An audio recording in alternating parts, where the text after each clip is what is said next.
Kenya Airways has long been touted as one of Africa's most successful airline turnaround experiments. Prior to its privatization in 1996, the national carrier, which took off from the ashes of the defunct East African Airways in 1979, was steeped in losses that were largely associated with excessive state control and general mismanagement. But it would appear that KQ has gone full circle back to where it started on its turnaround journey.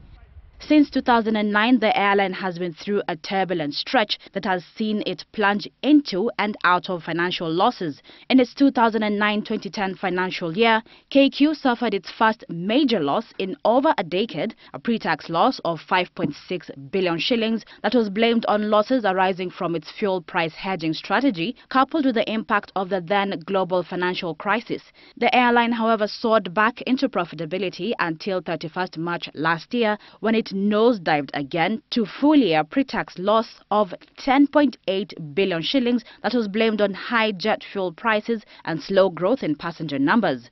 That loss-making streak extended to the 2013-2014 financial year to a loss of 4.8 billion shillings. Despite acquiring a new fleet of aircraft, Kenya Airways recently delivered another set of disappointing numbers to its shareholders for the first half of its current financial year. The loss for the 6 months before tax is 12.5 billion shillings compared to a profit the previous half of 548. The suspension of flights to West Africa, which commands nearly half of KQ's revenues, has dealt a major blow on the national carrier's growth expectations. Travel warnings over insecurity in Kenya further dragged down KQ's revenues. Turbulence is very normal in our industry, and I'm excited to be in a turbulent environment. This amid protests from increasingly restive shareholders that have not been paid a dividend by the airline for the last 2 years. Nobody at this time is happy with KQ. Although you have brought us Dream Light, Boeing and whatever, those ones we have seen, they are comfortable.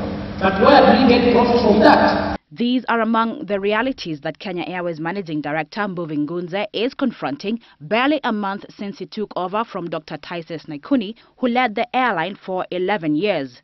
Mbuvi is facing a particularly bad state of affairs stemming from a number of negative and unpredictable factors that fly in the face of its ongoing multi-billion shilling fleet and route expansion program dubbed Project Mawingu. Kenya Airways saw an opportunity in Africa that there's going to be a huge increase in passenger traffic, and it was seeking to position for that surge in traffic. But the problem is that, I don't think they could have foreseen all this perfect storm. But looking beyond the current storms, the airline is betting on aggressive marketing coupled with improvements of its customer service to push up its revenues. The new CEO will have to figure out how to navigate the increasingly competitive African airspace, which is also attracting airlines from the Middle East that are looking to connect Africa with the rest of the world. We have got to play at a different level now. Particularly around things like service. Where do you make the money in an airline? You make it in business class. Where Mbuvi's going to get lucky is we've had a collapse in the price of oil. But let's be honest, Mbuvi has got 12 months to turn this ship around. And as the national carrier stares at an even bigger full-year loss at the close of the current financial year in March next year, the airline's debt position will also be among the issues that KQ's new boss will have to worry about. KQ is currently servicing debts to the tune of 89 billion shillings that were produced to fund the purchase of new aircraft, a situation that has forced the airline to source for a financial advisor.